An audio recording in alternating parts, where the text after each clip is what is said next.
Bien, buenas tardes. Entonces vamos a iniciar con la retroalimentación de la clase anterior para luego entonces introducir el tema que corresponde para hoy. Para eso vamos a iniciar con ustedes.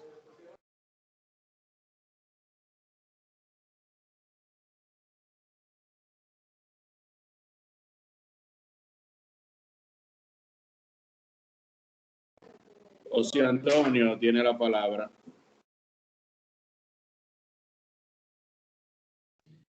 Sí, buenas tardes, profesor. Buenas tardes a todos. La clase pasada tengo algunos apuntes de de lo que estuvimos tratando el martes pasado.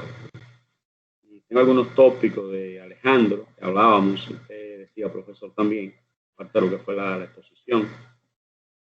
Y decíamos que cuando Alejandro llega a Jerusalén, de una forma u otra se postró ante Dios, y Josefo también, sus apuntes, dice este historiador, que fue elegido por Dios, a quien Alejandro,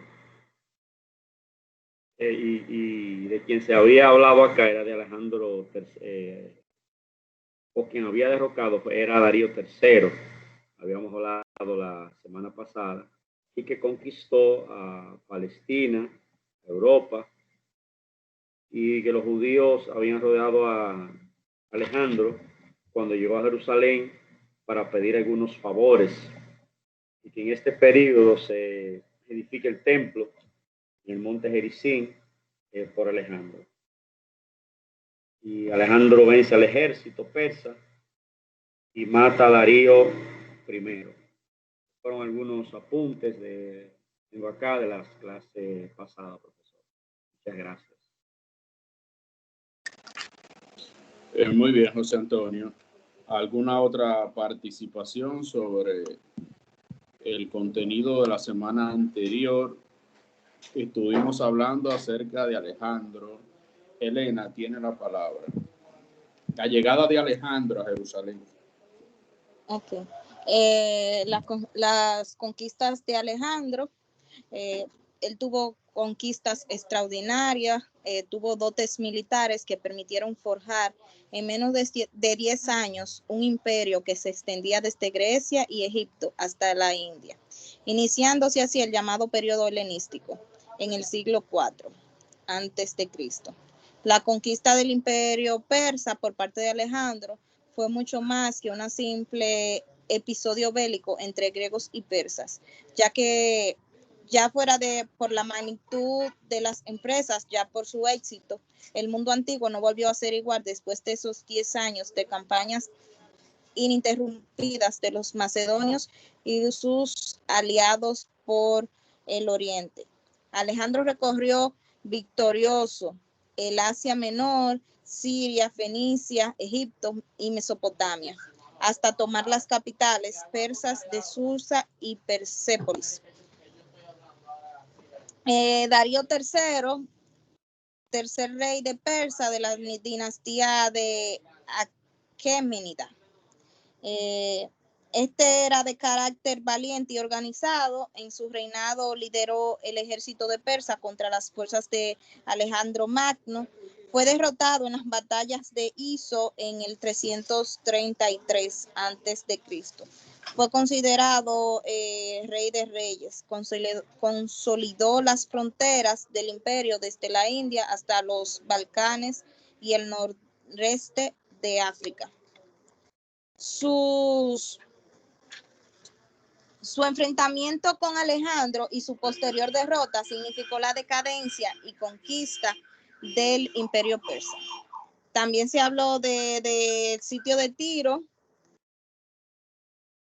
que este lugar fue un asedio a la ciudad mencionada, una base costera situada en forma estratégica en el mar Mediterráneo, orquestada por Alejandro Magno durante su campaña contra los persas. El ejército macedonio no pudo capturar la ciudad con métodos convencionales, ya que se encontraba en una isla y sus murallas llegaban hasta el mar.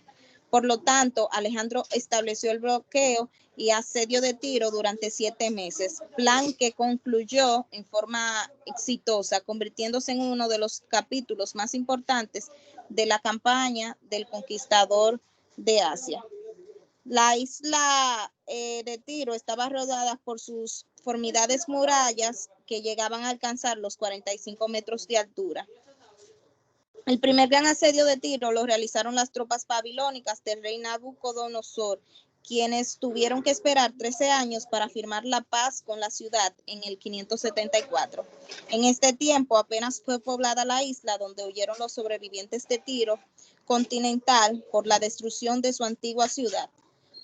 Alejandro Magno sabía que este objetivo era necesario si quería asegurar el dominio sobre las costas mediterráneas, lo que le permitiría marchar hacia el oriente sin temor a que los persas llevaran la guerra a Grecia.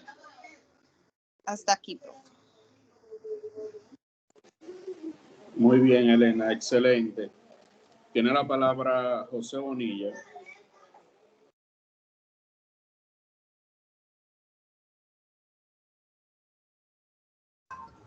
Sí, muchas gracias. Buenas tardes.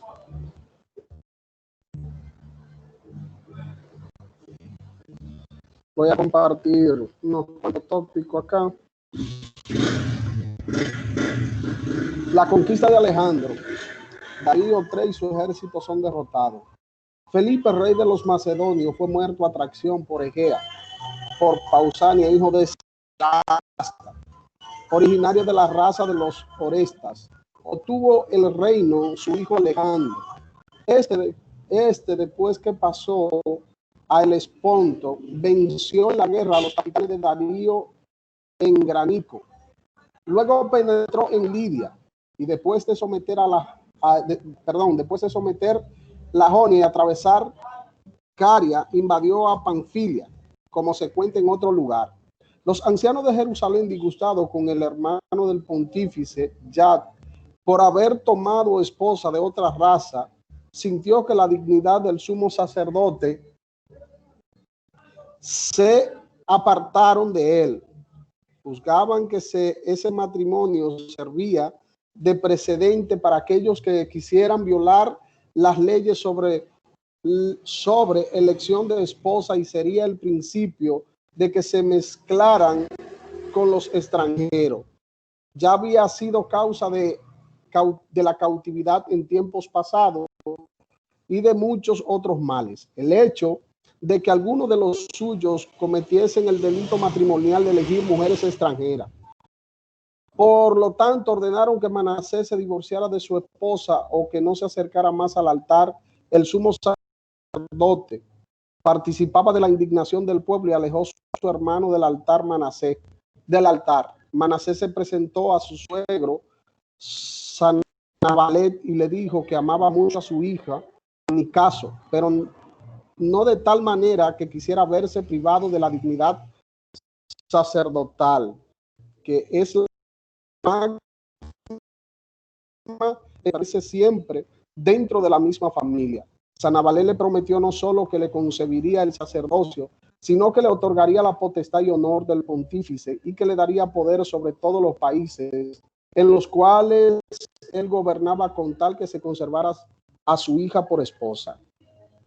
Dice: por aquel tiempo, informado Darío de que Alejandro, después de haber pasado el Helesponto, había vencido a sus sátrapas en la batalla. Dígame, profe. Una pausa ahí, José Bonilla. Ok. ¿Usted podría explicarnos con sus propias palabras ese conflicto que hubo entre el sumo sacerdote y su hermano Manasés? Sí, profe. Ahí y su suegro Sanballat. ¿Qué fue lo que sucedió? Trate de explicárnoslo con sus propias palabras. Ese conflicto. Sí. Ahí él había tomado mujer de otra raza que no le era permitido. Entonces, por tal razón se dieron esa situación. Es lo que yo existiendo. Recordando, profe, que principalmente en la costumbre del pueblo de Israel, en aquel tiempo, hablando así del pueblo de Israel, cuando el pueblo de Israel se unía a otra raza, prácticamente Dios los condenaba, porque desde el principio, Dios castigaba prácticamente la desobediencia. Entonces aquí podemos ver que este sacerdote se había unido a otra raza que no le era permitida. Entonces por eso fue que se dieron esta discusión. Cuánto lo que tengo como entendido a esta parte. Bien, vamos a dejarlo ahí entonces. Luego le damos otra oportunidad para que haga otro aporte. ¿Alguien puede añadir alguna información adicional a este caso de Manasés? Bendiciones, profe. También vamos a recordar que antes de que llegara Alejandro el Grande a Jerusalén, mandó emisarios, o sea, mensajeros, para que los judíos, juntamente con su rey y sacerdote, se unieran al conflicto que ellos iban a tener con Darío III, a lo que este sacerdote, juntamente con el pueblo, se negaron por el hecho de que habían decretado un voto de estar con él, con Alejandro, hasta el final.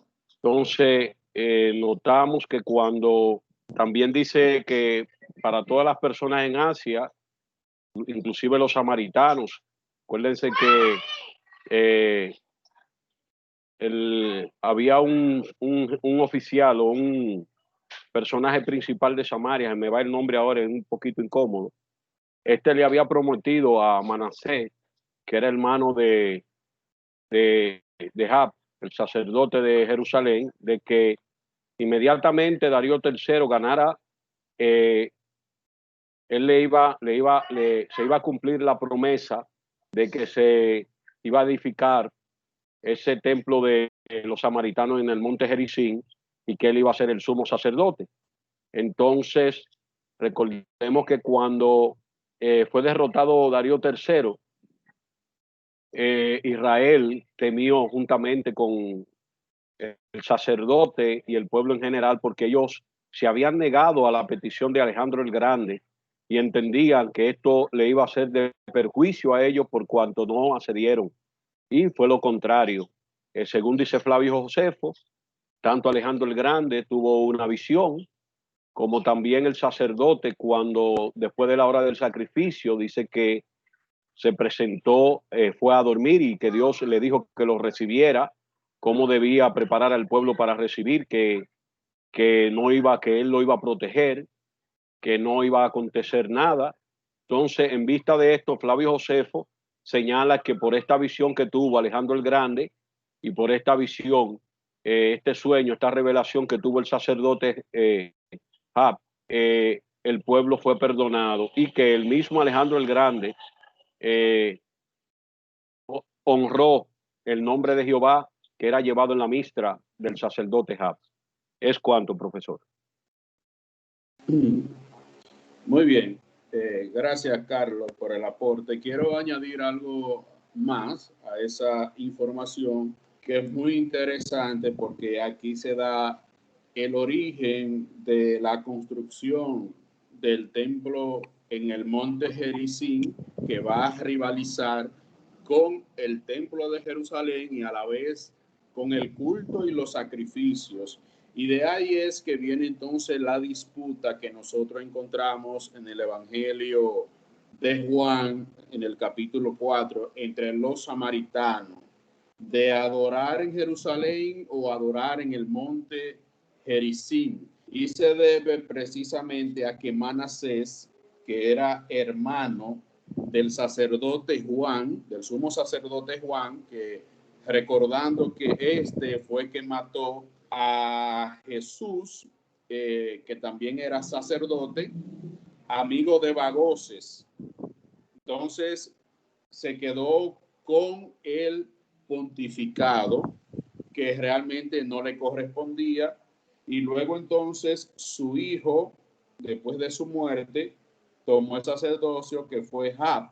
Entonces, Jab tenía un hermano que era precisamente Manasés. Entonces, Manasés había renunciado, podríamos decir, a su vocación, al mandato de la ley de que los sacerdotes no podían casarse con mujer extranjera, es decir, ningún israelita podía hacerlo. Entonces él se había casado, no sé si por razones políticas, porque su suegro, Sanabalet, tenía mucha influencia en la región y varios países estaban a su cargo. Entonces, en este contexto, él toma una mujer extranjera, pero a la vez también quiere procurar el sumo sacerdocio en Jerusalén. Entonces, los ancianos de Jerusalén se disgustaron precisamente con él porque había tomado una mujer de raza extranjera. Y entonces él mismo no quería perder el privilegio de ser sumo sacerdote. Entonces habló con su suegro de que iba a dejar a su esposa, a su hija, porque él quería dedicarse precisamente a servir en el sacerdocio. Entonces su suegro, que era de origen samaritano, es decir, de los pueblos juteos, que ese es el pueblo de donde provienen los llamados samaritanos, según plantea Flavio Josefo. Entonces, Sanabalet convence a Manasés, al sacerdote Manasés, de quedarse con su hija y de honrarlo. Era un hombre ya muy avanzado en edad y que le daría poder que para gobernar en toda la región que estaba en sus manos. Y a la vez también le aseguró que le construiría un templo en el monte Gerizim para que él fuera sumo sacerdote. De ahí es que viene entonces el origen del templo samaritano en el monte Gerizim. Él le había prometido, porque Sanabalet era un sátrapa de Darío III, entonces le prometió a Manasés que después que Darío III venciera a Alejandro y las aguas se calmaran, entonces le iba a solicitar el permiso a Darío III para construir el templo. Pero todos sabemos, según plantea Flavio Josefo y la historia, que Darío III fue vencido por Alejandro el Grande. Entonces, Sanabalet, que tenía muchos países y una gran región a su mando, de Darío III, se ofreció a Alejandro y le ofreció todos esos territorios que estaban en su mano como sátrapa. Entonces encontró el favor de Alejandro. Entonces, en ese contexto, Sanabalet, queriendo que su hija que se llamaba Nicasó, se mantuviera con Manasés, le hizo la petición a Alejandro. Cuando Alejandro llega a Jerusalén, luego sale y pasa por el territorio de los samaritanos, le hace la petición que le dé permiso para construir un templo, y Sanabalet le explica a Alejandro que hay un descendiente del sumo sacerdote, un familiar del sumo sacerdote de Jerusalén, que son de la misma familia, y que querían construir un templo ahí en el monte Gerizim. Y también hay otro dato importante que Sanabalet tenía como intención dividir a los judíos, creando un templo rival al de Jerusalén. Y de esa manera él también se lo expresa a Alejandro. Entonces, para evitar una revuelta directamente del pueblo de Jerusalén, de los judíos, Él quería precisamente tenerlo dividido y tenerlo en un conflicto. Y de esa manera entonces Alejandro autoriza la construcción del templo Gerizim. Y desde ahí entonces Manasés, que era familiar del sacerdote Had de Jerusalén, crea un culto paralelo al de Jerusalén. Y de ahí viene entonces la rivalidad que nosotros hemos venido hablando. Y todo por la malicia de este sátrapa, que era muy avanzado en edad, Sanballat. Flavio Josefo plantea también que cuando Sanballat se dirige a Alejandro, le dice le dice, en cuanto a Sanballat, tomando confianza, expuso sus propósitos, diciendo que tenía un yerno de nombre Manasés, hermano del pontífice de los judíos, Had, y que con él había muchos hombres de la misma raza que querían que se construyera templo en su territorio. Miren lo que dice Sanballat, que no solamente el deseo era de Manasés, sino también que había un grupo de judíos que estaba interesado, no sé si para tener influencia política y religiosa en la región, que se construyera otro templo, porque durante este periodo intertestamentario nosotros lo que vemos es una lucha de poder en lo interno de Jerusalén, tanto en el aspecto político como en el aspecto religioso. Y esto va a suceder hasta mediados del siglo I antes de Cristo, esta lucha interna entre los mismos judíos, tanto por el poder político como por el poder religioso. Por eso es que se da la muerte de Juan, que fue asesinado por Jesús, que era amigo de Bagoses, un general persa. Entonces, este conflicto se va a extender por más de 300 años. Un conflicto interno que va a crear en Jerusalén una inestabilidad política y religiosa por las divisiones de los judíos. Recuerden también que hay dentro de los judíos un grupo que son o favorecen a potencias extranjeras, gobernantes extranjeros, por encima de los intereses nacionales de Israel, de Jerusalén. Vamos a darle participación a Esmelda para que continúe abordando sobre la retroalimentación de la clase anterior. Quería explicar esta parte porque es muy importante conocer el contexto en que se da el origen del templo samaritano. Y es precisamente, no fue que los samaritanos se inventaron el templo. El problema es la rivalidad interna que hubo en el sacerdocio judío, en el sacerdocio de Jerusalén, la lucha por ser sumo sacerdote, la lucha por tener influencia. ¿Por qué? Porque teniendo influencia sacerdotal, también se tenía una influencia regional y política, porque el sumo sacerdote era la cabeza visible. Si pueden apagar el micrófono, Esmelda, un momento. Porque el sumo sacerdote era la cabeza visible, no solamente religiosa, sino también política, ante los imperios que influenciaban la región y que dominaban la región. Esmelda tiene la palabra ahora. Profe, como usted decía, que se podía ver claramente esos intereses, que uno de ellos era para que su familia, después que él muriera, estuviera segura, su hija Nicaso y sus nietos. Y lo que él le propuso a Alejandro, que más le atrajo, como usted hablaba, era dividir a los judíos. ¿Para qué? Porque juntos pueden estar más fuertes, pero cada quien por su lado, pues están debilitados.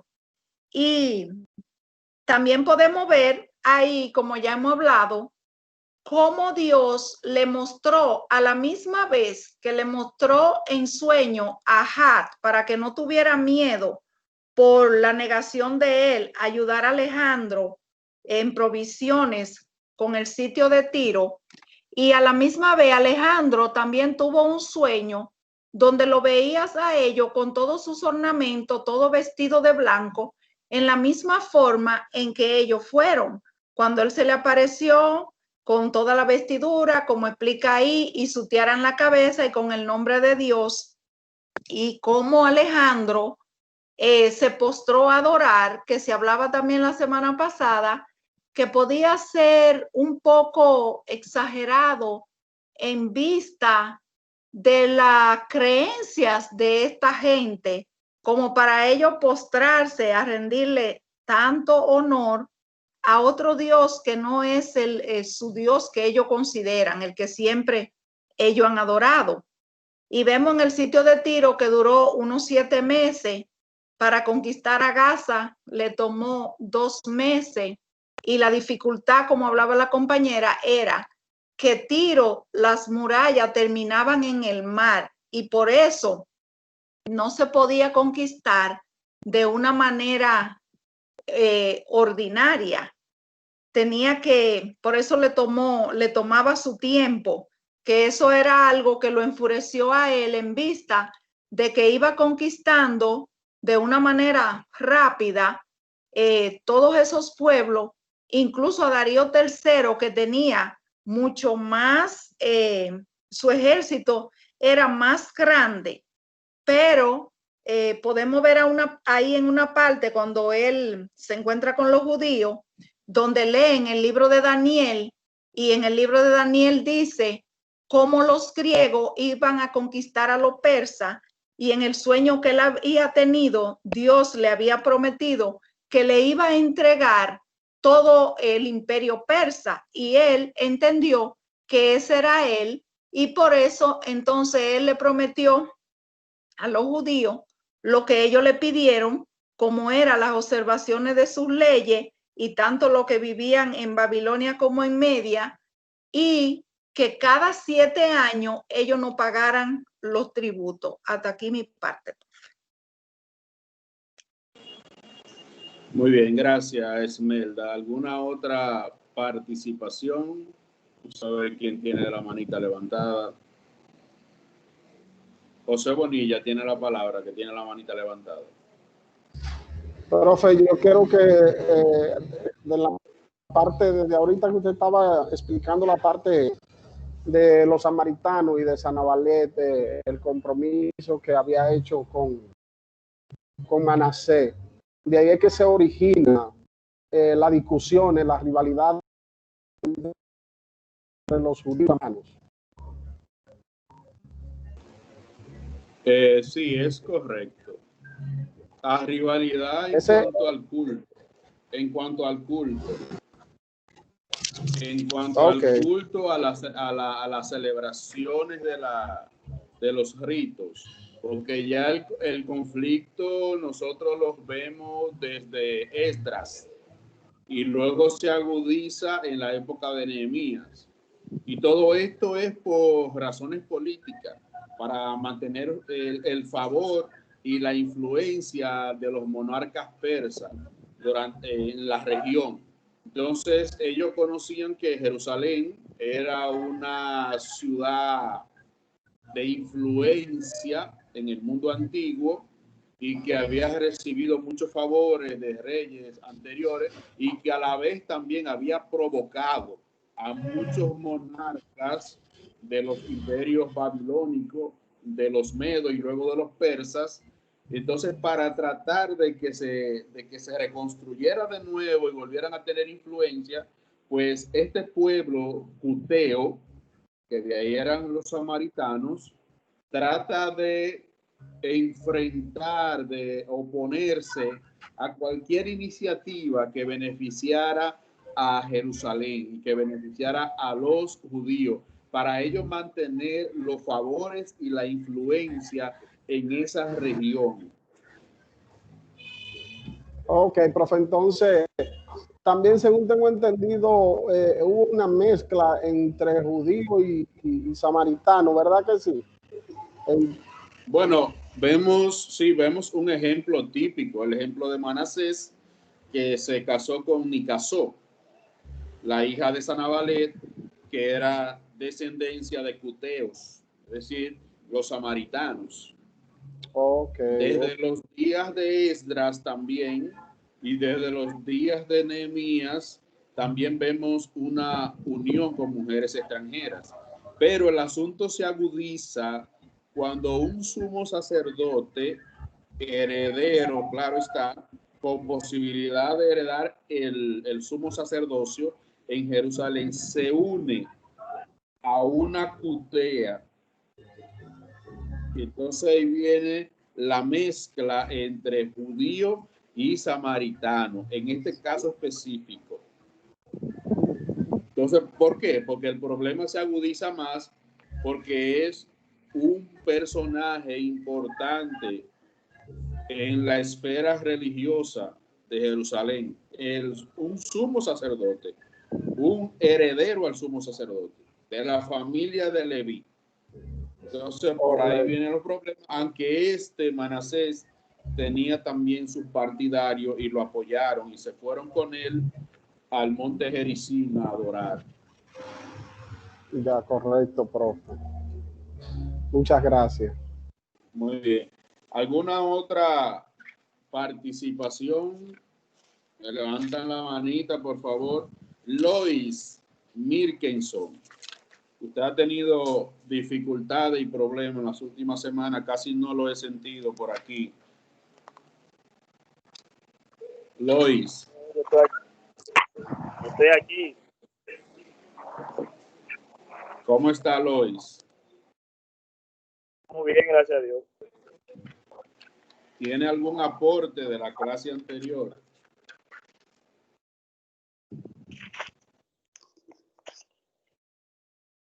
Está bien. Lois. Bueno.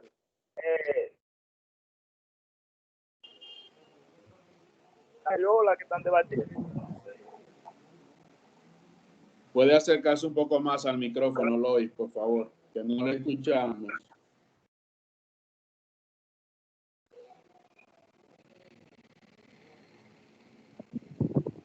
Bien, Saurio tiene la palabra. Sí, profe, una pregunta. Cuando vemos en el Nuevo Testamento que los samaritanos y judíos no se llevan bien, ¿es por la razón política que estamos hablando o otra cosa? Sí, es el mismo caso. Por eso le estuve hablando que 300 años después todavía se vislumbra lo que es ese conflicto. La secuela de 300 años atrás viene y se refleja en la primera mitad del siglo I de la era cristiana, es decir, en la época de Cristo.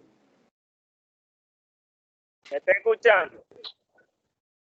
Denme un segundo, Lois. ¿Tiene alguna otra pregunta, Saurio?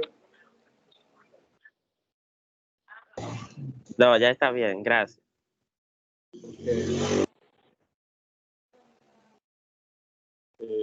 Lois tiene la palabra ahora.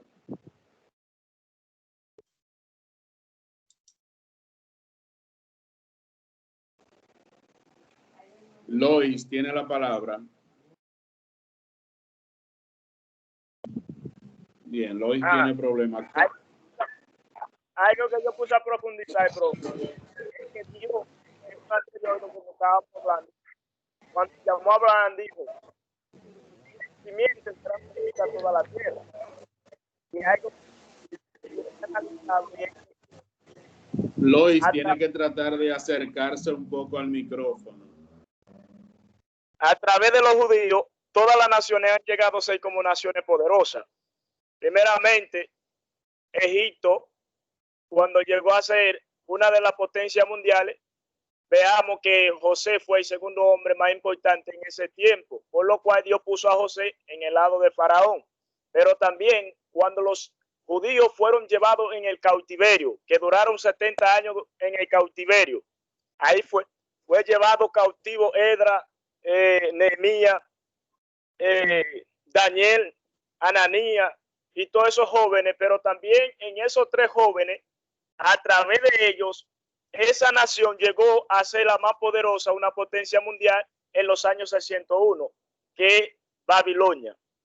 Pero también ha seguido con ese mismo reinado que surge con el mismo los medos persas, cuando Dios permite, que Dios llama a Ciro para ir y libertar al pueblo de Israel. Luego Dios le da la libertad para que vayan y construyan el templo en Jerusalén.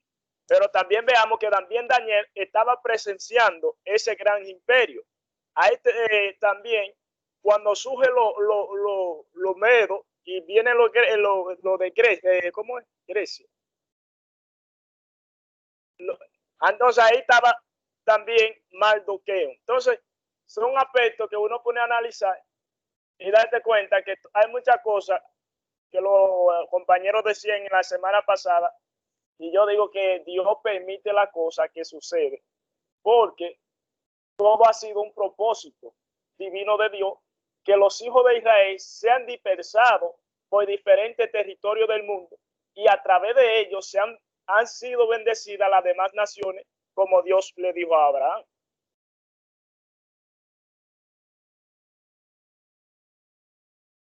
¿Me escuchó? Sí, muy bien. Tiene la palabra Carlos. Gracias, Lois. Muy bien. Profe, no sé si fue en uno de los libros de Josefo, no sé qué historiador hace referencia a esto, creo que fue en uno de los libros de Josefo que lo leí, que luego de la rivalidad y de la enemistad que había entre samaritanos y judíos, hubo un acto también que encendió un poquito más lo que era la situación, el conflicto que tenían estas dos regiones y sus habitantes. Creo que fue Josefo, es un dato extrabíblico, y habla de que en una ocasión un fariseo, un samaritano, que subió al templo y que regó, creo que fueron unos huesos de animales muertos en el templo. No recuerdo bien si fue uno de los libros de Josefo que yo leí, pero sí recuerdo que estuve leyendo un libro que tiene que ver con la historia judía, y ese era uno de los aspectos que también esa persona, no me recuerdo, creo que fue Josefo, fue en uno de los libros de Josefo que leí. Esto encendió un poquito más el conflicto, porque él fue supuestamente un día antes del día de reposo, o sea, viernes, que aconteció esto, y por eso los judíos no pudieron entrar al templo porque se le hizo inmundo por unos días. No recuerdo bien si fue Josefo, yo sé que lo leí en uno de los historiadores. Ok, muy bien, Carlos. ¿Alguna otra participación, algún otro aporte sobre la clase anterior? Sí, profe. Anders tiene la palabra. ¿Se escucha? Sí, le estamos escuchando, Anders. Okay, que yo estaba levantando la mano, pero aparece que no me funciona. En la clase pasada estábamos hablando de Alejandro y su conquista de los persas y Media. Y pudimos notar que después de la muerte del rey Filipo, entonces Alejandro tuvo muchas conquistas, y entre de ellos fue la derrota, una paliza que le dio al rey Darío, que era algo muy raro, porque el ejército de Darío era muchísimo más grande aquel de Alejandro. Sin embargo, Alejandro derrocó al ejército de Darío. Y luego, con respecto al pueblo judío, el pueblo judío en un principio no quería dar el apoyo a Alejandro, lo que Alejandro había solicitado, pero en otra instancia ellos se dieron a dejar a Darío, porque Darío fue un buen apoyador del pueblo judío, pero lamentablemente en el contexto político Darío había sido derrocado, entonces el pueblo judío no tenía muchos interés y tampoco tuviera ninguna protección siguiendo apoyando al rey Darío, que fue derrocado. Por tanto, ellos tuvieron que apoyar a Alejandro y Alejandro se fue también en Israel, y Alejandro recibió una entrada magistral, que es algo también él había visto en un sueño. Y me acuerdo que estábamos hablando en la clase pasada que os digo que esta parte es una parte que uno tiene que tomar con mucho cuidado, porque sabiendo la soberbia, la prepotencia que tenían esos conquistadores y más Alejandro, eso se nota muy raro, que Alejandro se postrara delante de los jefes religiosos judíos, aunque el escritor Josefo explica claramente que él no se postró delante de ellos directamente, sino lo que representa el Dios o la espiritualidad de los judíos. Y también, como lo comentó la hermana ahorita, es que hay muchas cosas que son fruto de profecías. Por ejemplo, el rey Ciro tenía profecías escritas ya antes de que él había nacido, cientos de años, y la profecía también decía que los griegos iban a derrocar a los medos y los persos. Entonces Alejandro se sintió muy confiable, por tanto otorgó algunos privilegios al pueblo judío que no quiso otorgar a los samaritanos, que aunque ellos le pidieran, entonces no le concedió de la misma forma que concedió al pueblo judío, de no pagar tributo cada 7 años y de poder seguir adorando a su Dios y hacer los sacrificios que ellos se acostumbraban a hacer en su diario vivir siendo pueblos judíos. Y también hablamos de ese conflicto también, y también del origen de los samaritanos, quienes cuando la cosa le favorecía, declaraba que ellos son primos de los judíos, son familias, pero cuando la cosa a ellos no les favorece, niegan cualquier relación con el pueblo judío. Hasta aquí en mi participación a la retroalimentación de la clase pasada. Muy bien, Anders. ¿Alguna otra participación? Bien, quiero añadir otra información. Aquí en el libro de Nehemías, como le aparece en la pantalla, en el capítulo 12, verso 10, vemos una genealogía. Y Jesús engendró a Joaquín, y Joaquín engendró a Eliasid, y Eliasid engendró a Joiadad, y Joiadad engendró a Jonatán, que no sería Jonatán, sino Johanán o Juan. Johanán en hebreo y Juan pues en castellano. No sería entonces Jonatán.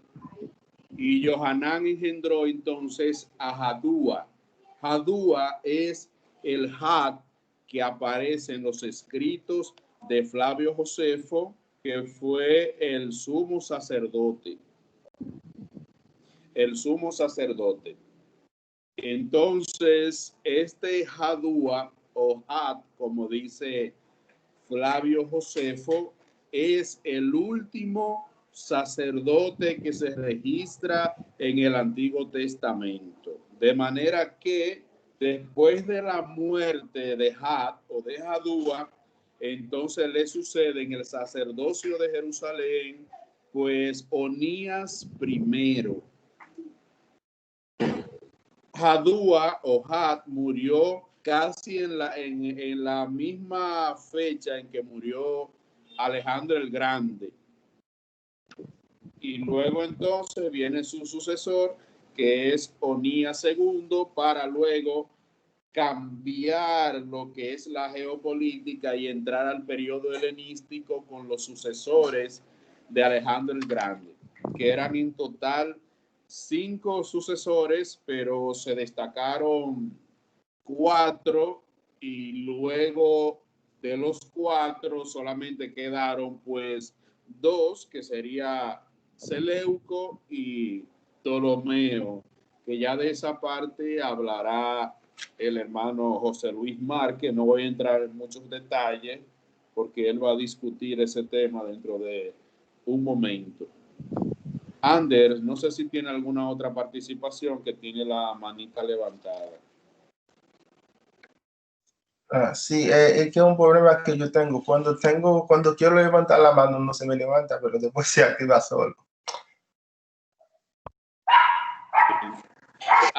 ¿Alguien más tiene alguna otra participación?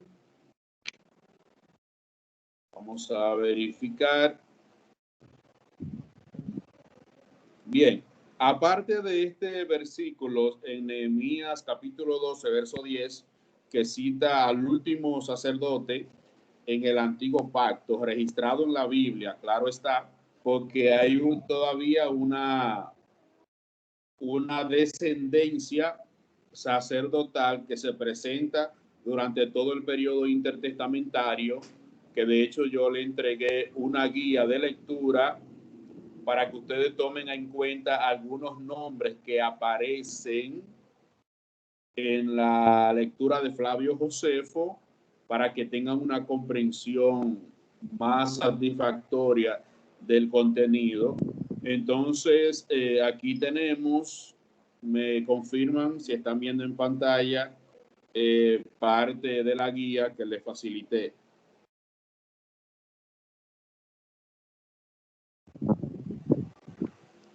¿Me escuchan? No, profe, no está. Yo estoy viéndola en pantalla, profe. Alejandro el Grande, hijo de Filipo de Macedonia. Sí, correcto. Uh-huh. Carlos, parece que el internet suyo parece que está lento. Sí, salió ahora. Okay. Profe. Bien. Yo lo estoy viendo también. Muy bien.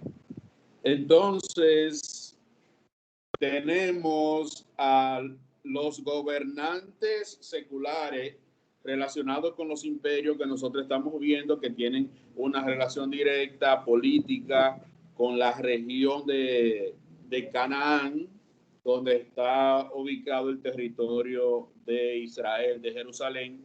Entonces vemos que durante el gobierno de Alejandro hay 3 personajes que sobresalen en esta historia que estamos estudiando.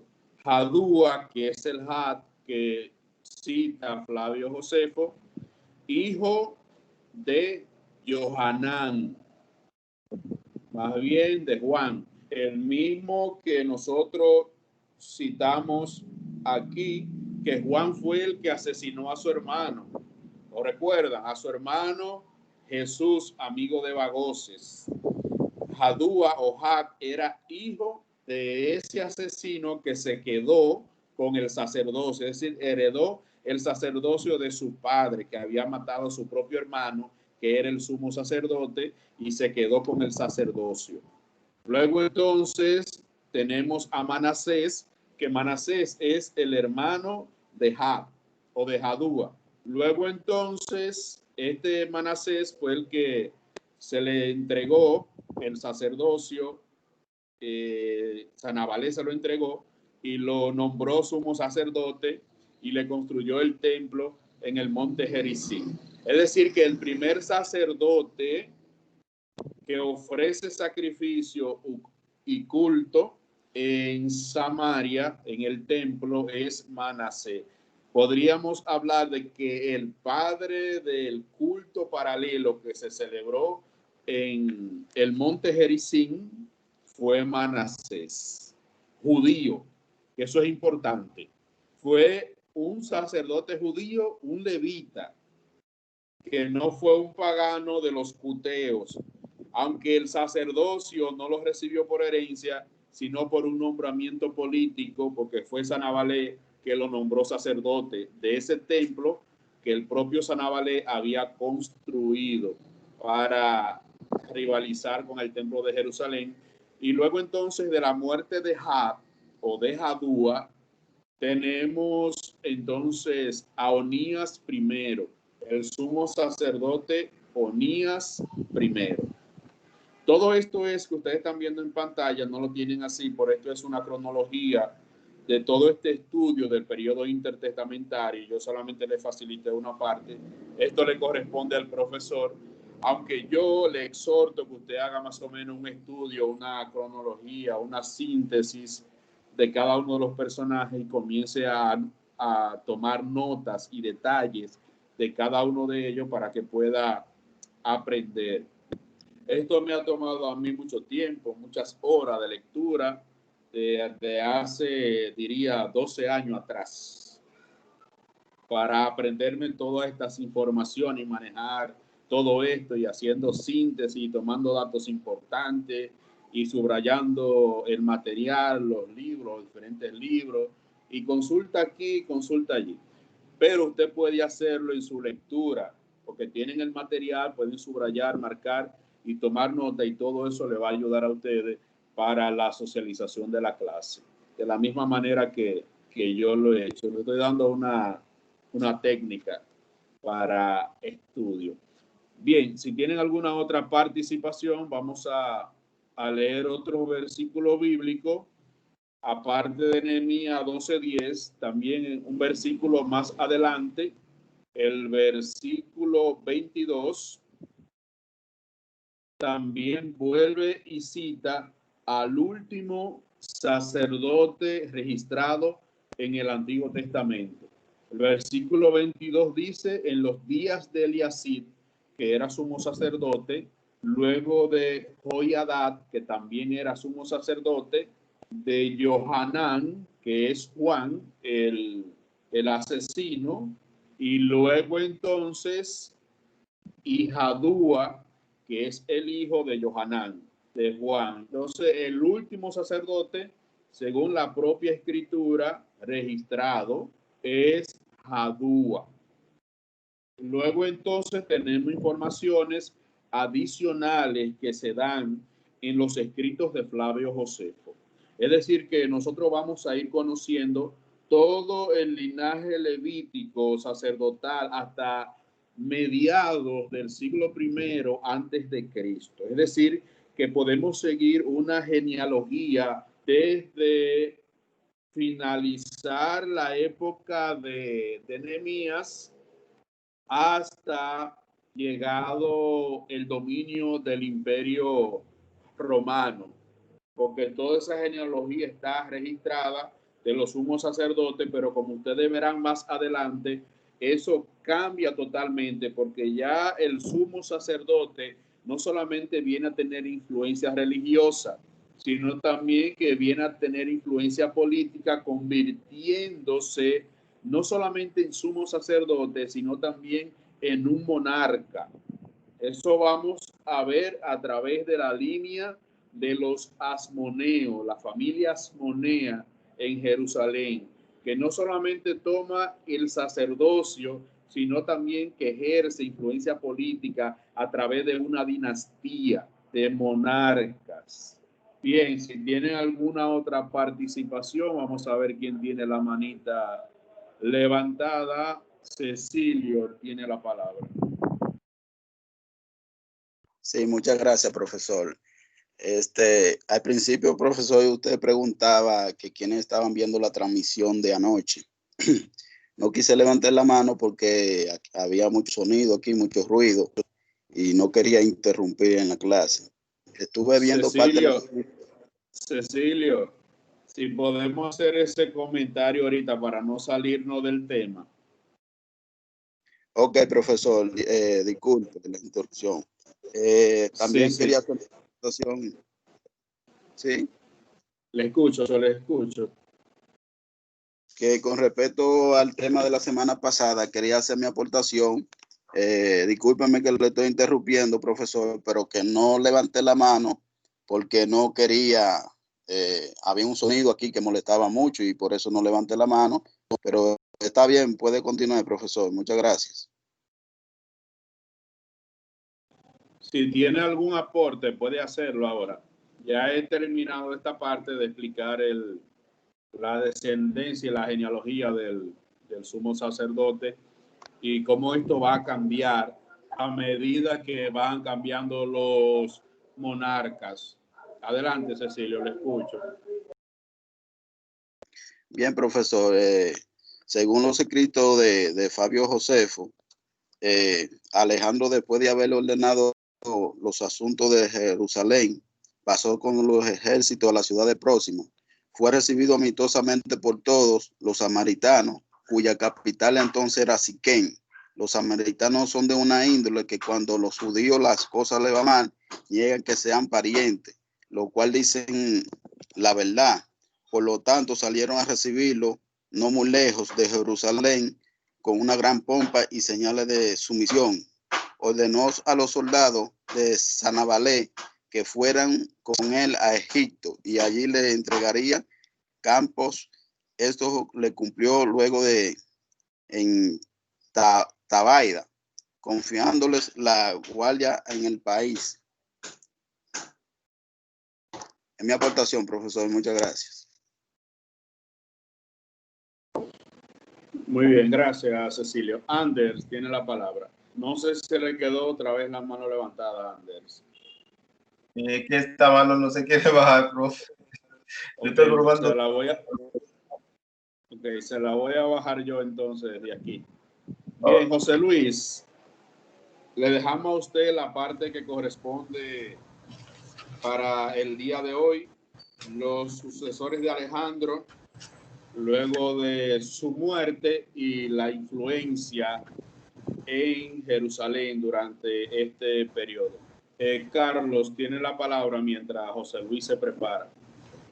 Una pregunta, profe. Yo viendo el libro de Flavio Josefo, los escritos esenciales, que lo tengo aquí en casa. Este es Sanabalat, el mismo Sanbalat. Sanabalat, no. Por el periodo, Sanbalat y Sanabalat son diferentes. De hecho, eso se puede corroborar por el periodo en que ocurre.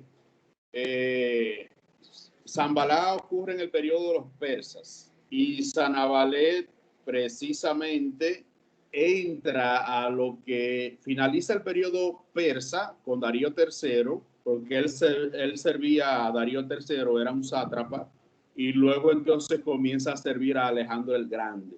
Entonces ya para la época de Alejandro el Grande, que estamos hablando del siglo IV, el año 333 por ahí, 32 antes de Cristo, ya Nehemías, el periodo de Nehemías había pasado. Entonces no se puede relacionar y no tiene ninguna relación, pues Sanbalat del tiempo de Nehemías y Sanabalat del tiempo de Darío III, finales del gobierno de Darío III y principios del gobierno de Alejandro el Grande. Profe, entonces hay una discrepancia por el hecho de que lo que estamos estudiando, que tiene que ver, o lo que estudiamos la semana pasada, que habla de Manasés, aquí Flavio Josefo, en lo que son los escritos esenciales, no le llama Sanabalat, sino le llama Sanbalat. Lo estoy leyendo aquí, en la misma historia, pero no con Sanabalat, sino con Sanbalat. No, hay que verificar algo. Por ejemplo, ese libro, que son los escritos esenciales de Flavio Josefo, que es una síntesis de Paul Maier, que fue quien lo escribió, tomado precisamente de la antigüedad de los judíos y de la guerra de los judíos. Puede ser que Paul Maier haya traducido incorrectamente el nombre, porque en los escritos de Flavio Josefo sí hace referencia a Sanabale y hace referencia a Zambalá. Pudiera ser un error de traducción de Paul Maier. Entendido, profe. Muy bien. José Luis, continuamos con usted. Puede iniciar la diapositiva. Ese libro es una síntesis que fue el libro que yo nos recomendé, porque ese libro es, por ejemplo, para dar un curso, un cursito, diría, en la iglesia, los líderes y eso, pero ya cuando se trata de aspecto académico, un estudio serio, hay que leer los escritos de Flavio Josefo como nosotros lo estamos haciendo. Los escritos esenciales solamente son para tener una información rápida de este periodo y detalles específicos. De manera que solamente los recomendé como referencia, pero no para utilizar directamente en la clase. José Luis. Sí, profe, mi exposición será oral, porque todavía la diapositiva no estuvo preparada, pero no sé si me acepta, sí. Tengo que aceptarlo, pero José Luis, recuerde que tiene que hacer un esfuerzo por preparar la diapositiva. Es muy importante. Tiene que tratar de, para una próxima, de sacar tiempo para hacer la diapositiva. No es lo mismo, solamente hay que presentar algo. Okay. Pues si estamos listos, mi tema es el punto número 5, el tema número 5, de acuerdo al programa elaborado para este cuatrimestre, acerca del periodo intertestamentario, como se ha dicho. Mi exposición tiene que ver con los sucesores de Alejandro. Según lo que tengo en mi material, esto abarca un espacio de 70 años. Y dentro de mi exposición, tengo aquí que después, o sea, Alejandro, como ya se ha dicho, rey de los macedonios, después de haber sometido al imperio de los persas y arreglado los asuntos de los judíos, como ya se había dicho, falleció. Según lo que estudié en el material, después de que él falleció, pues prácticamente el reino se dividió en mucho, como dice el material.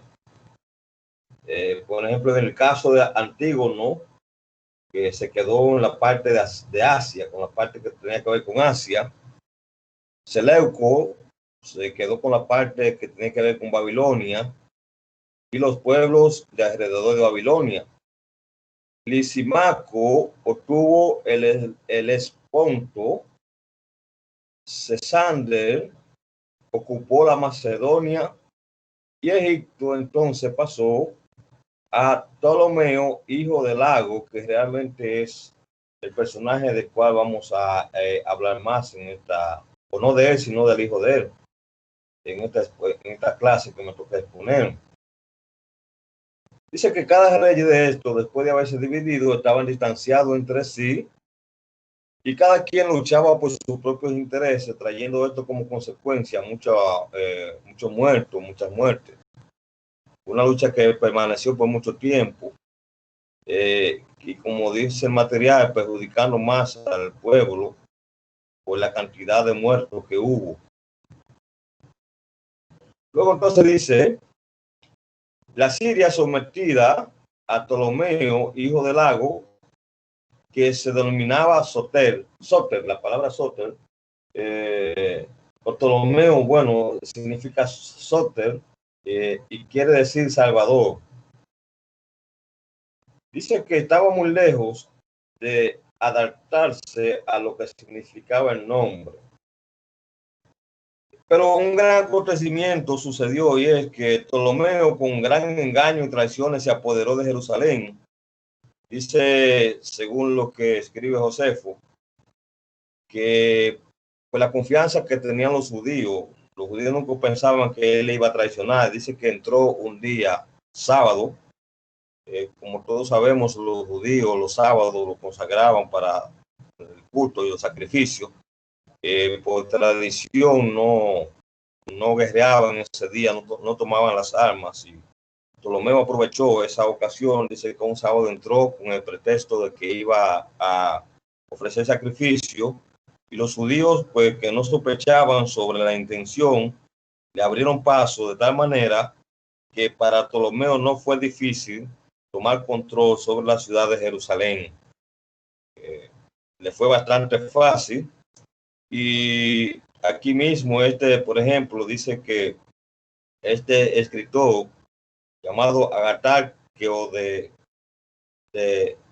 Dido escribió no solo sobre los sucesores de Alejandro, y da testimonio diciendo que la razón por la que los judíos cayeron en esclavitud fue por su apego a no tomar las armas en días de reposo.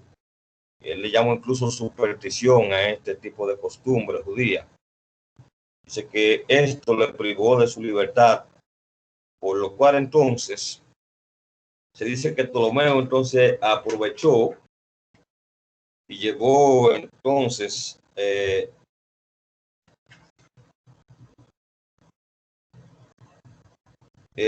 sometió a los judíos, llevó muchos de ellos a Egipto, sometidos como esclavos, pero dice que otros de los judíos no fueron obligados a ir a Egipto, sino que fueron porque realmente entendían que era una ciudad muy fértil y que también realmente tenían como ciertas libertades y ciertos beneficios, uniéndose o trasladándose a Egipto.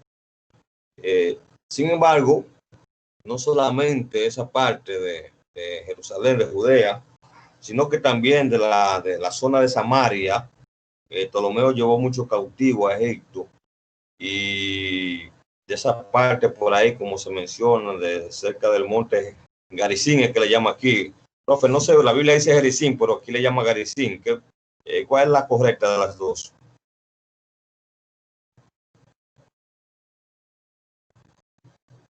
¿Me escucha, profe? Sí, sí. Eso es ¿Cuál es la no, eso es variante textual que tienen que ver con la traducción. Recuerden que es más probable que sea como lo escribió Flavio Josefo por la antigüedad. Entonces, en la Biblia precisamente cambian mucho los vocablos al traducirlo para ponerlo mucho más claro. Entonces, podemos proponer que la traducción más correcta sería la que plantea Flavio Josefo. También los escritos de Flavio Josefo están en griego, y la traducción de la Biblia en su original está en hebreo. Entonces, hay variantes cuando se cambia de un idioma a otro, y la palabra puede sufrir algunos cambios. Pero podríamos proponer que la de Flavio Josefo sea la más cercana al vocablo, refiriéndose al monte.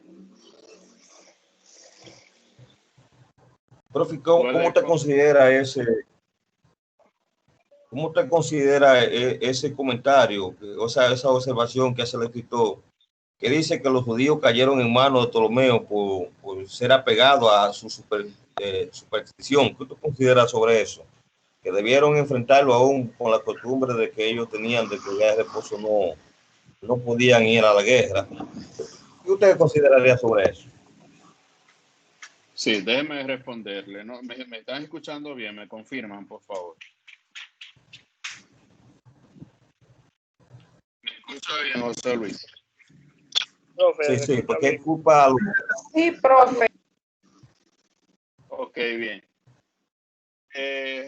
respondiéndole a la supuesta superstición, se debe precisamente a la celebración del día sábado. El día sábado, pues los judíos no hacían absolutamente nada. Y esto va a impactar lo que es la historia del pueblo de Israel en los siguientes siglos, porque este primer ataque de Ptolomeo Soter primero, los judíos no hacen nada, no enfrentan a Ptolomeo ni se defienden, debido a que el día que él decidió atacarlo fue el sábado. Y el sábado era el día de reposo donde no se podía hacer absolutamente nada. Entonces ese día muchos judíos murieron, una gran cantidad fueron llevados cautivos a Egipto y Ptolomeo tomó el control de Jerusalén.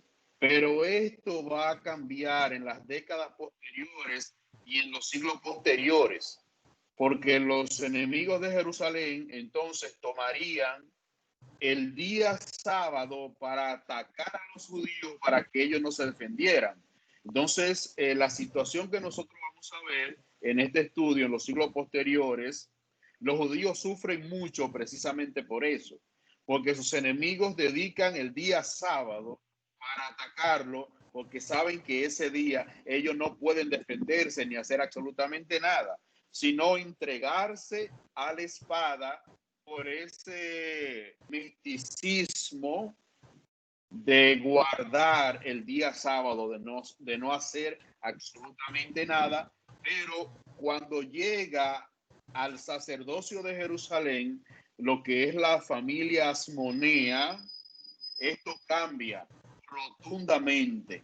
Y la diferencia la hace precisamente esta familia Asmonea con sus hijos, los macabeos, que deciden y exhortan al pueblo a pelear el día sábado, porque si no, sus enemigos van a seguir atacándolo ese día y van a exterminar toda la raza judía. Entonces se toma una iniciativa a través de la familia Asmonea de luchar y dar la batalla ese día. De manera que esto forma un precedente al ser Ptolomeo el primero en atacar a Jerusalén el día sábado, un día donde se sabía que los judíos no podían hacer absolutamente nada. Pero esto va a cambiar.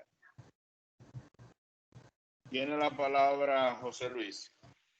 ¿Tiene alguna Sí, otra seguimos pregunta? entonces. No sé si los estudiantes tienen alguna pregunta. Si no, puede continuar entonces. Ok, Dice si pues alguien tiene que alguna pregunta, puede levantar la mano.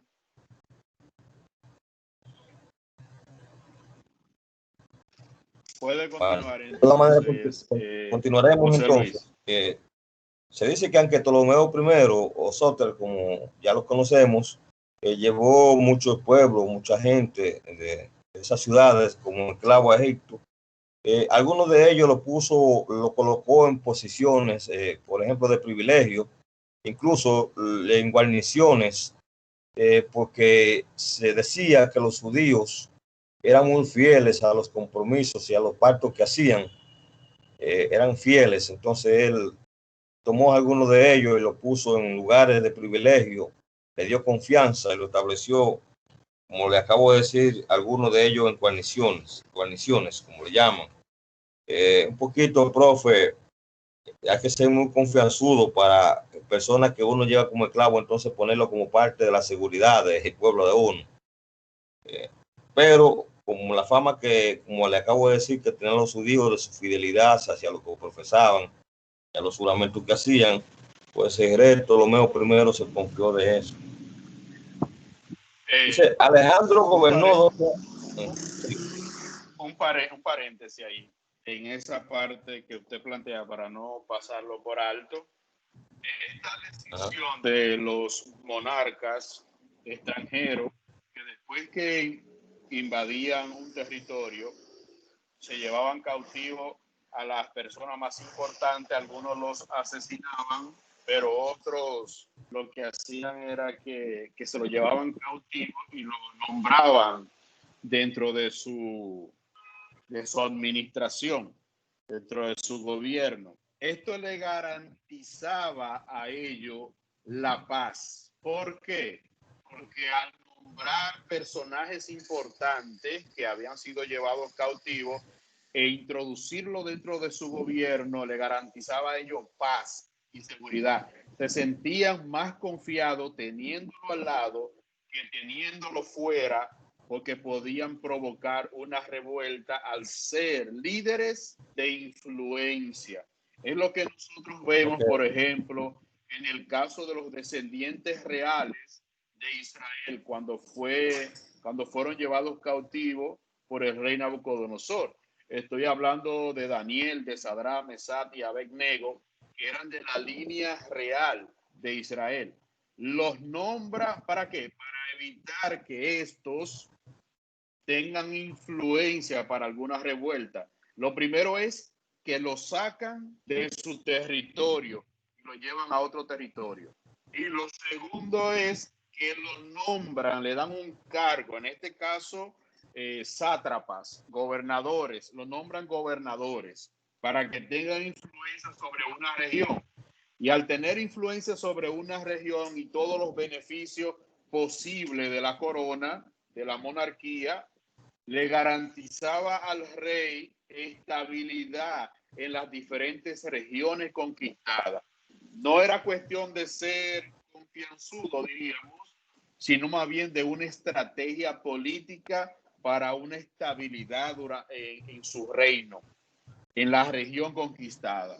La mayoría de monarcas, según vemos desde los días de Nabucodonosor, los días de Darío el Medo, los días de Ciro, Darío III, tanto Alejandro, y también las políticas de los Ptolomeos y de los Seleucidas y de todos los monarcas que vinieron de ese mismo linaje, toman esta misma política para garantizar su reino, para garantizar la influencia regional de los territorios conquistados. José Luis. Sí, que eso se ve que eso era una estrategia, era una decisión estratégica. Y seguimos entonces, dice que entre los samaritanos y los descendientes de los judíos que deseaban conservar las tradiciones patrias se promovieron discusiones, pues uno decían que el templo de Jerusalén era santo y allí debía enviarse la víctima para el sacrificio, mientras que los samaritanos afirmaban el monte Garizim. Ya ese punto se discutió incluso en la retroalimentación. Por tanto, ya podemos continuar hacia adelante. Y le dice, Alejandro gobernó 12 años y después de Ptolomeo Soter, o conocido como El Salvador, el nombre significaba Salvador, por espacio de 40 años. Ese fue Ptolomeo I. Luego ascendió al trono de Egipto su sucesor Ptolomeo Filadelfo, algo así, que lo retuvo el reino por espacio de 39 años. Era un aficionado a los libros, a la biblioteca. Hizo traducir la ley judía y libro de la cautividad a los jerosolimitanos, no sé cuál palabra es esta, el número de 120,000. Déjame explicarle ahí, escúchame. Jerosolimitanos son, esta palabra es una palabra griega, aparece también en el Evangelio de Juan, en el capítulo 4, me parece, o capítulo 5, significa pueblo de Jerusalén o habitantes de Jerusalén, es decir, gente de Jerusalén, jerosolimitanos. Lo cita Flavio Josefo y también lo cita el evangelista Juan en el capítulo 4 o 5. Significa pueblo de Jerusalén o gente de Jerusalén o habitantes de Jerusalén. es decir, que son de esa tierra, Ok. jerosolimitanos. Ok. Muy bien. Bien, como decíamos entonces, este sucesor del primer Ptolomeo, que fue el segundo, dice que, como le acabo de decir, era aficionado a la lectura, a los libros, a la biblioteca. Y uno de los prefectos de su biblioteca está llamado Demetrio Falero, tratando de complacer a su rey, pues estaba muy preocupado en tener la colección de todos los libros importantes y todos los libros famosos que existían en la época, no solamente a nivel de su pueblo, sino también de su entorno. Dice que él emulaba al rey, que era también muy aficionado a los libros. Un día, Ptolomeo le preguntó cuántos miles de libros había ya reunidos, y este respondió que tenía cerca de 200.000 y que dentro de poco llegaría a 500.000 libros. Sabía que a él le agradaba esto, a él le encantaba esto. Agregó que se le había informado que entre los judíos había varios libros sobre sus leyes dignos de estudio y de la biblioteca real, pero que había un problema con relación a que el idioma de los hebreos tenía sus complicaciones, pues había un pequeño problema de traducción. Le decía, el único problema que tenemos quizás sea el de traducir esos libros, pero nosotros no tenemos limitaciones en cuanto a lo económico. Estoy parafraseando. Él le dijo como que, aunque los libros quizás pudieran ser difíciles de traducir, pero que en cuanto a lo económico estaba, vamos, como decíamos nosotros, la logística económica no tenía limitante para lograr cualquier propósito, con tal de que el rey se sintiera pues contento o complacido. Ahí entonces es que el rey se sintió y entendió más o menos que el consejo que le estaba dando este encargado de su Demetrio, el encargado de su biblioteca, pues rey entendió que le estaba dando un buen consejo y pues no lo rechazó, sino que tomó en cuenta dar los pasos del lugar para incluir dentro de su biblioteca los libros de los judíos y la ley judía que ellos consideraban importantes. Sin embargo, había un pequeño dilema. Esto podía presentar un pequeño dilema que había que resolverlo. Y el dilema que había era que era un poquito como controversial de que se incluyera a los libros de los judíos como libro importante y a la ley judía como importante, cuando realmente los judíos habían sido llevados como esclavos. Era como incoherente que se vieran sus libros y el Dios de los judíos como importante y la ley de los judíos como importante, siendo los judíos entonces esclavos. De esta manera, entonces, según los escritos de Fabio Josefo, había un judío que se había logrado tener cierta credibilidad, cierta reputación ante el rey. Ya de antemano parece que, como dice aquí, se había comportado con gran modestia. Su nombre era Aristeo, así creo que se pronuncia, Aristeo. Y dice que entonces pues ya tenía en su corazón hacerle una propuesta al rey, de que por lo menos si quería agradar al Dios de los judíos, que era el mismo Dios que le había dado el poder sobre los gobiernos y que le había dado la victoria, pues que una de las formas en que podía honrar a ese Dios y a su ley era dando libertad a los judíos. Y él le decía al rey, pues rey, hay algo que no anda bien aquí, es que hay un error. Le decía, tenemos un error, hay un error en el reino, y es que tenemos esclavos a los judíos y no sería bueno que nosotros permanezcamos en este error, así que vamos a tratar de corregirlo. Y pues el rey entonces tomó en cuenta la petición, y el mismo Aristeo le dijo, yo no estoy tratando de defender o de que se liberte a los judíos porque son de mi misma raza, sino más bien por el asunto de que ese Dios de los judíos le agrada de que se haga lo bueno, y me parece que a ti te interesa también hacer lo bueno, y si hace esto, pues podrá agradar a ese Dios que fue que te dio la victoria. No sé si hay alguna pregunta antes de yo continuar.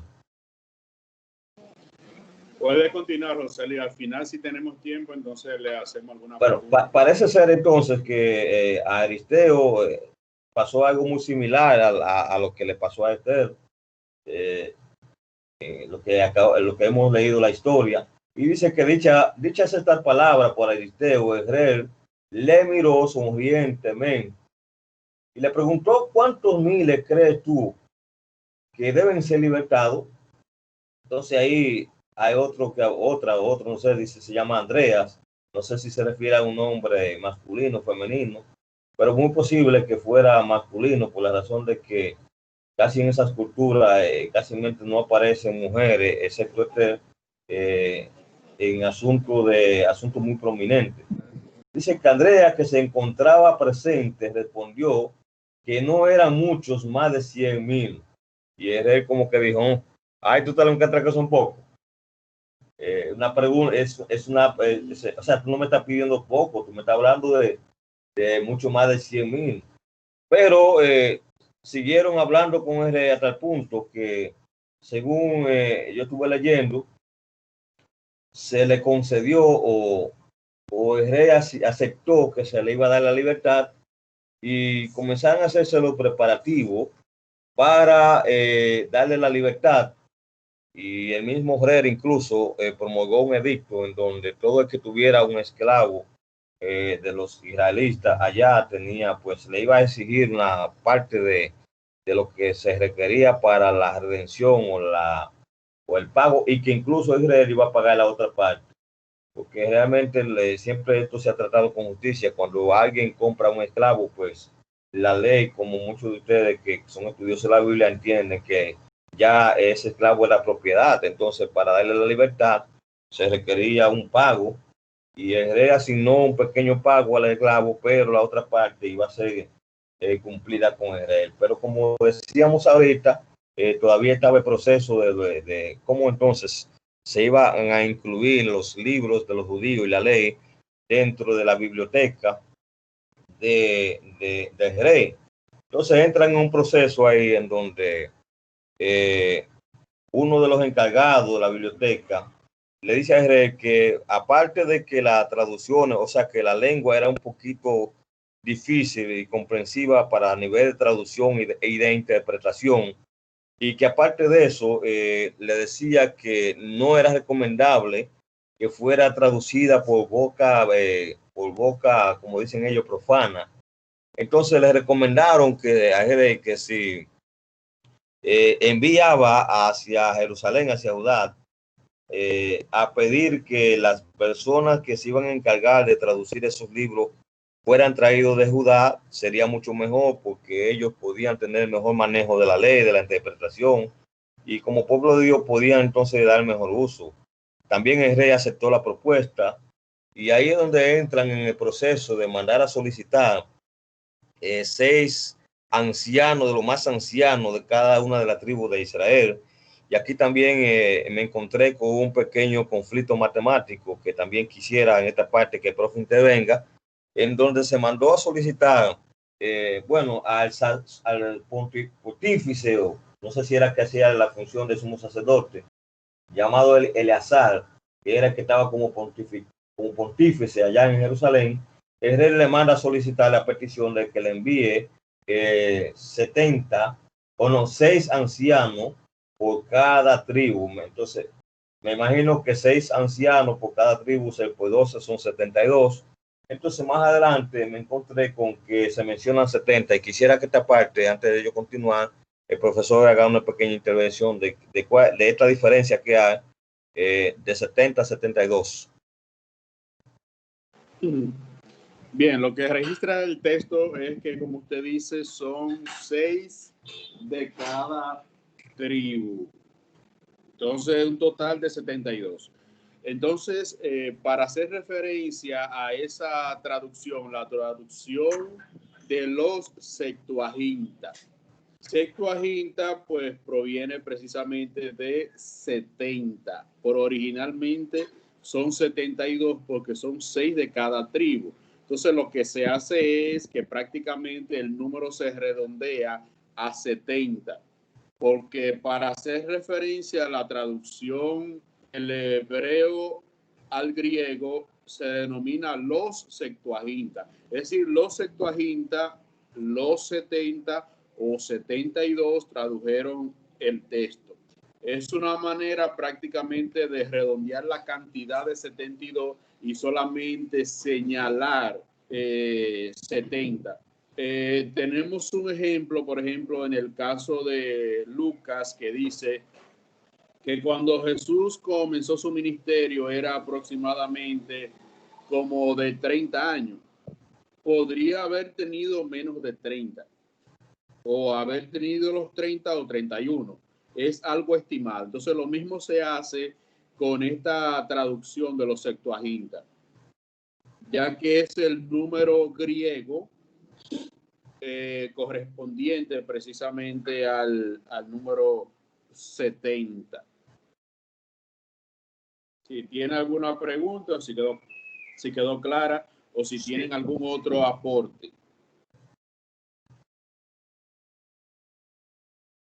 Bien, pues entonces continuamos. Para terminar esta parte, lo que se hace es que prácticamente se redondea la cantidad. Por al ser, como plantea Flavio Josefo, 6 de cada tribu, entonces un total de 72. Carlos tiene la palabra brevemente. Sí, hablando sobre esa traducción que se efectuó en Alejandría, o lo voy a dejar para el final, profe, si da tiempo, porque un poquito no tan larga, pero lo es. Sí, claro, está bien. José Luis, puede continuar, que tenemos ya poco tiempo. Bueno, pues, profe, voy a tratar entonces de ir reduciendo un poquito y voy a tratar entonces de hacer un resumen. Y quería hablar un poquito sobre el pontífice Eleazar, al cual el rey le envía la petición de que le envíe los 6 ancianos, los 72 ancianos, y que hay una partecita en donde no diríamos que no era legítima la posición de Eleazar, pero sí justifica la causa. O sea, no era sucesor de su padre, sino más bien hermano del anterior. Prácticamente no le correspondía esa posición, pero llegó un momento cuando el sucesor que debía estar era muy niño y se le concedió entonces esa posición a él de ser el pontífice de allá de Judá. Esa parte entonces ya la leeríamos después. Dice que Herer entonces le hizo la solicitud y le envió grandes regalos al pontífice para que le hablara a los demás del pueblo judío de que en realidad Herer estaba en la mayor disposición de liberar incluso a los esclavos que tenía, y que lo que había pasado previamente con relación a la razón por la que habían sido esclavizados algunos judíos hacia su pueblo, que él no era culpable, que eran asuntos anteriores, y él le explica con algunas palabras ahí la causa, dándole a entender entonces a Eleazar que le explicara al resto del pueblo de que él realmente estaba en la mayor disposición de hacer la contribución de devolver a los judíos, a devolverlo a su libertad, pero también estaba solicitando todo lo necesario para poder traducir los libros e incluirlos en su biblioteca. Ahí entonces se envía la solicitud y este pontífice Eleazar pues responde a Herer de manera favorable y no le negó la solicitud, a lo que Herer también entonces, aparte de los primeros regalos que hizo para el sacrificio, dice que también se propuso pues regalarle una mesa para la propiciación de los sacrificios a los judíos. La propuesta de Herer al principio quería como regalar una mesa que fuera 5 veces mayor que la que tenían de origen los judíos, pero después se tomó en cuenta de que quizá por la magnitud o el tamaño de la mesa, pues quizá no le hubiese servido o no hubiese tenido cabida en algún lugar por asunto de espacio. Y de manera resumida, entonces, lo que se consideró luego fue hacer una mesa del mismo tamaño, pero con materiales mucho más caros y con una terminación que fuera muy diferente a lo que realmente era la mesa original. Y en esto consistieron, de manera que hubo tantos regalos de parte de Rey hacia Eleazar por la solicitud que se hizo, y de igual manera de parte de Eleazar hacia Rey, de manera que Rey estaba totalmente impresionado. Incluso cuando dice que llegaron los ancianos que iban a traducir la ley, el rey, teniendo algunas otras personas que atender en su reino, con asuntos relacionados con su reino, de una manera inusual, despachó a las personas que tenía, que le faltaban por atender, porque estaba tan impresionado y quería de manera desesperante, pues, conversar con estas personas, con estos ancianos que habían de traducir la ley, de manera que incluso otra de las cosas también extraordinarias que sucedió, y es la manera como recibieron a los ancianos. Y una de las cosas sobresalientes que hizo el rey es que generalmente cuando venía una gente de otro país o alguien que venía, un embajador de cualquier otro sitio, se acostumbraba entonces a atenderlo conforme a la costumbre del lugar en donde ellos habían venido a visitar. Pero en este caso el rey le dijo a la gente encargada de la cocina que no le sirvieran a esos ancianos la comida conforme a la costumbre de ellos, pues, o sea, conforme a la costumbre de egipcia y de rey, sino que se le diera, se le preparara conforme a la costumbre judía, tratando de que esa gente se sintiera lo mejor posible a vivir por haber. Casualmente esto es un caso muy excepcional, porque en Babilonia no fue así. El rey trató de que la gente que fueron a Babilonia pues comieran de la comida de Israel, como es el caso de los tres, de Sadrach, Mesach y Abednego.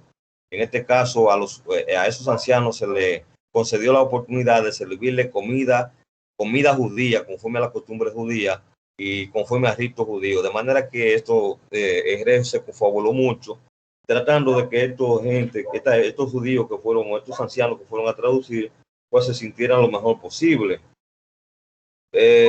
Y así fue. Después entonces de haber comido, narra la historia, y de haber disfrutado, fueron a descansar. Luego al otro día entonces dice que partieron hacia un lugar que habían separado, en donde ya iban a comenzar el trabajo de la traducción, en donde cada anciano entonces se iba a dedicar específicamente al propósito con el cual había ido a ese lugar, hasta tal punto entonces que de manera reducida lograron traducir los libros.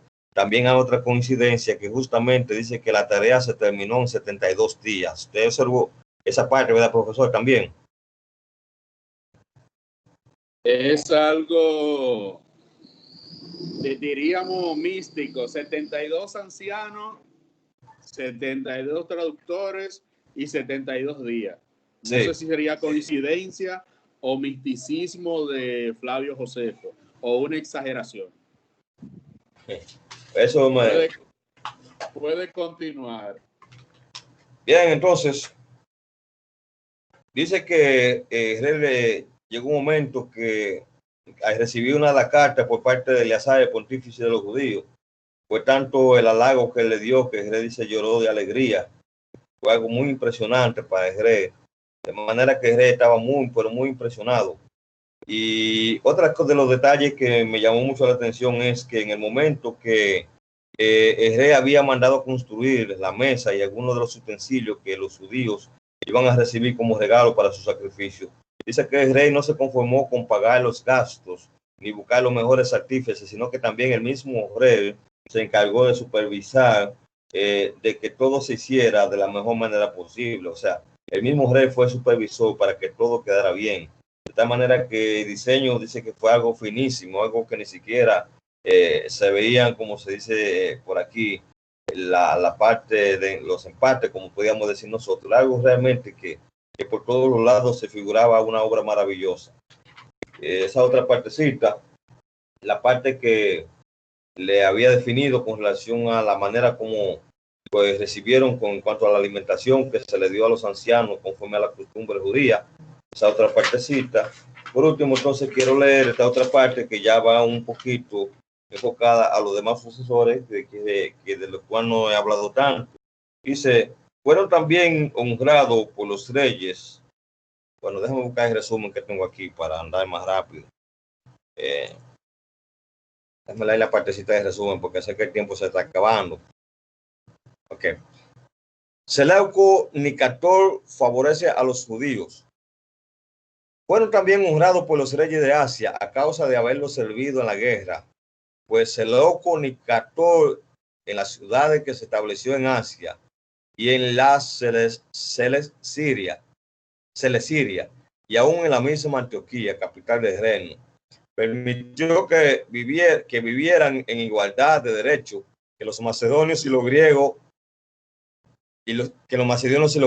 derechos del que disfrutaban actualmente. Sirva de ejemplo lo siguiente: los judíos, no queriendo usar aceite extranjero, obtienen de los encargados de los gimnasios una suma para comprar aceite. Más adelante, siendo emperadores Vespasiano y su hijo Tito, los ciudadanos de Alejandría y Antioquía les pidieron que privaran de sus derechos a los judíos, pero no lo consiguieron. De ahí puede deducirse que luchas contra los judíos y de resentimiento que sentían contra ellos por no querer rendirse, pues lucharon hasta lo último. Por ningún motivo quisieron que sus derechos fueran disminuidos. Impusieron silencio a su cólera y a los pedidos de los pueblos de Alejandría y Antioquía. A pesar de lo importantes que son, pero no consiguieron que disminuyera su buena voluntad hacia ellos. En lo más mínimo, no que accedieran al odio de los adversarios que lo combatían, continuando con su benevolencia sobre los judíos, diciendo que lo que se había levantado en armas contra ellos ya había recibido su castigo y que sería injusto privar de su derecho a los que no eran culpables. Hasta aquí, profe, mi parte. Muy bien, José Luis. Carlos, le dejamos a usted la participación. Los minutos restantes que nos quedan, ya en la retroalimentación de la clase próxima, estaremos discutiendo algunos aspectos del tema de hoy. Adelante, Carlos. Amén, amén. Bendiciones. Algunos datos adicionales o sea, uno de los propósitos principales de esta traducción que se efectuó en Alejandría en el reinado de Ptolomeo Filadelfo II, aparte de que era una necesidad para la biblioteca de Alejandría, también tenemos que tomar en consideración que habían judíos de la diáspora, o sea, allí habían nacido judíos que no hablaban el hebreo, más sí hablaban el griego. Entonces se hizo también una gran necesidad como forma de que estos judíos que no hablaban el hebreo pudieran participar de las tradiciones de sus padres, las raíces judaicas, y que en los cultos de la sinagoga también tuvieran la participación.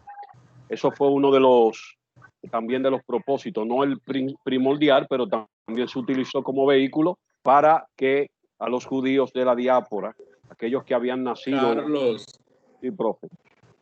Sí, es interesante ese dato, pero yo puedo ubicar ese dato que usted plantea en el pensamiento moderno, es decir, en los escritores modernos son los que plantean ese enfoque de que sirvió para los judíos de la diáspora que estuvieron allá. Lo que plantea la historia y lo que plantea Flavio Josefo fue que fue elaborada la traducción para complacer a Ptolomeo y Filadelfo. No tenía ninguna intención precisamente de que los judíos la utilizaran, porque el propósito, por ejemplo, de Demetrio era reunir más de 500,000 libros o los libros más importantes que se habían escrito en el mundo, en todas las culturas de la época, para unirlo como colección a la Biblioteca de Alejandría, o lo que se llamaría posteriormente la Biblioteca de Alejandría. Entonces, ese punto, por ejemplo, de expresar que es un enfoque moderno, de que esa traducción de los 72 fue escrita precisamente para satisfacer una necesidad del pueblo de la diáspora. No es así. Fue para satisfacer el apetito y el deseo de Ptolomeo Filadelfo, quien era amante de la lectura. Ahora bien, posteriormente, luego que esa traducción llega a la biblioteca de Ptolomeo Filadelfo, puede ser posible de que haya llegado entonces a la diáspora. pero de ninguna manera, según lo que se registra en la historia, tenía como propósito satisfacer la necesidad de los judíos, no, todo lo contrario. De hecho, habían regresado más de 10,000 que estaban cautivos en la diáspora, que lo había llevado cautivo el padre de Ptolomeo Filadelfo, que fue Ptolomeo Sóter primero. Entonces, hay una diferencia en ese aspecto. Es lo que plantean la mayoría de escritores modernos, que fue para satisfacer una necesidad del pueblo judío. No, de hecho, el enfoque también del sumo sacerdote, que es quien autoriza la traducción, no tenía en miras al pueblo de la diáspora. De hecho, le había dicho a Aristeo y también a Andreas, que fueron los dos representantes del monarca Ptolomeo Filadelfo, que fueron a Jerusalén y le llevaron la carta al sumo sacerdote. El sumo sacerdote les requirió que inmediatamente hicieran la traducción, le devolvieran los rollos de la ley. Carlos, le dejo los 2 minutos restantes a usted. Quería aclarar esa parte. Amén, profesor. No digo que haya sido el propósito principal. Y, como usted dice, posiblemente ha sido una idea que ha sido tomada en este tiempo, escritores nuevos, pero tengo ahí varios libros. Por ejemplo, hay uno de los libros que usted mencionó, que es el de Russell, periodo intertestamentario, que él también hace alusión a eso. Tengo el de Brooks, F.F. Brooks, se llama El Canon de la Escritura, también hace referencia a eso, aunque ese no fue el propósito por el cual fue hecho, fue un mecanismo y modo para contener lo que era también la helenización. O sea que, si nos damos cuenta, profesor, para el tiempo de Jesús, y se dice que Jesús pudo haber tenido contacto con la Septuaginta, ya este libro, que fue traducido en Alejandría por los 70 ancianos, por pedido de Ptolomeo II, Ptolomeo Filadelfio, tuvo una gran reproducción en esos días, porque se dice, usted me corrige, quizás no hay tiempo, que Jesús tuvo contacto con esa traducción, que era una traducción en griego y que independientemente no fue el objetivo principal para los judíos de la diáspora, sí fue utilizada, según lo que tengo aquí por escrito. Sí, fue utilizada, Carlos, pero no podemos de hablar de una reproducción o de copias inmediatamente fue traducida. Tuvieron que pasar décadas o quizás siglos para que esto fuera adaptándose, esta escritura fuera adaptándose como uso de la diáspora. Durante este periodo de los monarcas Ptolomeo, de la dinastía Ptolomeo, no podemos hablar históricamente de que los judíos la adaptaron inmediatamente para su culto. Al menos no hay evidencia histórica. En el caso de los autores que usted cita, de F.F. Bruce y también el de periodo de S. Russell, que usted citó, son escritores modernos que tienden precisamente a escribir con un tipo de sensacionalismo para exaltar lo que es la traducciones bíblicas, el texto bíblico, la importancia, la relevancia. Entonces, ese tipo de sensacionalismo de algunos escritores hay que tenerlo en cuenta. Flavio Josefo también tiende a eso, claro está, en algunos textos o algunos señalamientos históricos que hace, pero eso es importante. La mayoría de escritores, por ejemplo, dicen que la Biblia es el libro perfecto, etcétera, etcétera, que no tiene errores, y hay un sinnúmero de evidencias históricas en el texto a través del proceso de transmisión y de copiado que nosotros vemos lo diferente. Con esto no quiero decir de que el plan de Dios y la doctrina revelada en las escrituras haya sido alterada. No, claro que no. Estoy hablando de las copias, de las variantes textuales que hubo a través de la transmisión del texto. Carlos, no sé si tiene algo más. Tenemos otra clase. No, profe, gracias por la aclarando y seguimos aprendiendo un poquito más cada día. Bendiciones. Amén. Dios le bendiga. Si Dios lo permite, nos vemos la semana próxima. Anders, a usted le corresponde el siguiente tema. Dios le bendiga a usted, profe. Sí, profe. Entendido. Nos vemos la semana próxima y abordaremos algo más sobre este tema en la retroalimentación. Carlos, gracias por la participación. Y como usted dice, seguimos aprendiendo. Amén. Hasta yo aprendo. Bendiciones. Pasen buenas tardes. Gracias igual. Bye, profe. Buenas tardes, profe. Bye bye. Bendiciones. Bendiciones.